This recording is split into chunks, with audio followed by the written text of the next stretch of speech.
puntland waxa ugu badan ee haatan ka socda waa xulista xildhibaanada golaha wakiilada ee 5 sano ee soo socota laba haween oo kaliya ayaa ku jira baarlamaanka oo ka kooban 66 xubnood kulankanna waxa la isugu keenay nabadoonnada dhaqanka ee ka go'aan gaadha xildhibaanka iyo hablaha himiladoodu tahay hogaaminta puntland Zainab Timbiye waxay u sharaxan tahay xildhibaan golaha wakiilada ee puntland waxaan aniga oo matalaya gabdhaha sharaxan ama halkan afkoodii ku hadlaya inay u sharaxan nabadoonow caaqilow adeerayaalow aabbayaalow waxaan aad ugu faraxsanahay maanta aniga nabadoonkayga guud inuu fadhiyo jaamac warsame waxaan cod dheer iyo mid gaaban idinku codsanaynaa in gabdhaha la tixgeliyo oo lagu tixgeliyo in ay ka mid noqdaan baarlamaanka taasoo ah gabadhu inay shacabkiisa dhab u matalayso baahiyo badan oo aan hoos loo eegi jirin aw eegayso laga yaabaa kuraasta hadda aad doonaysaan 2 sano 3 sano ka hor rag inuu doonayay oo gogol u dhigtay baa laga yaabaa suurtagal haddaan marka taasna intaa kaga baxo wax dhibihi ma jiraan waxna la idin lama nacsanee waxa weeye rag waana idinka hunguri badan yihiin waana idinka orod badan yihiin wax badan oo aad ka xishootaan ama meelo badan oo aad ka gabataan buu isagu iska gelaya waa nabadoon khaliif aw cali waxaan kaloo qiraynaa inay aad iyo aad uga firfircoon yihiin waxyaalo badan oo ka mid ah ragga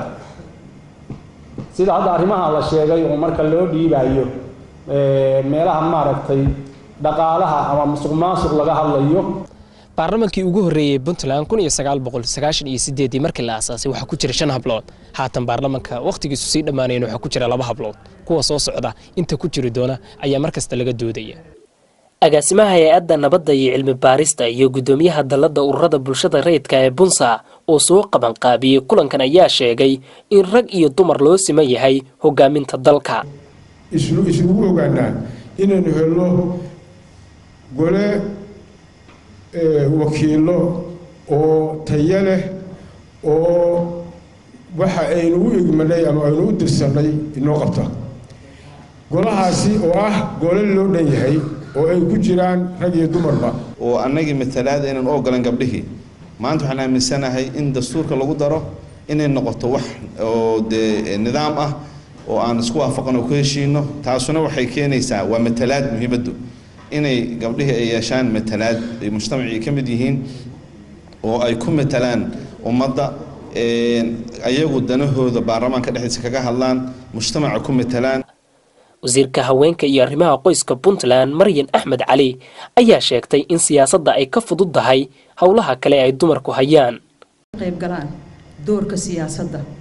ay si sahlan u hogaamin karaan midda kale ogaada aniga waxaan bartay waxa waaye siyaasadda waa waxa ugu sahlanba shaqada hayaanaaba ka culusba shaqada teknikada ah ayaa ka culus shaqada siyaasadda teknikada waa wax loo baahan yahay maalin walba sida sax ah inaad u sameeyso haddaadan u sameyn way howlaha hadda hayaan intooda badan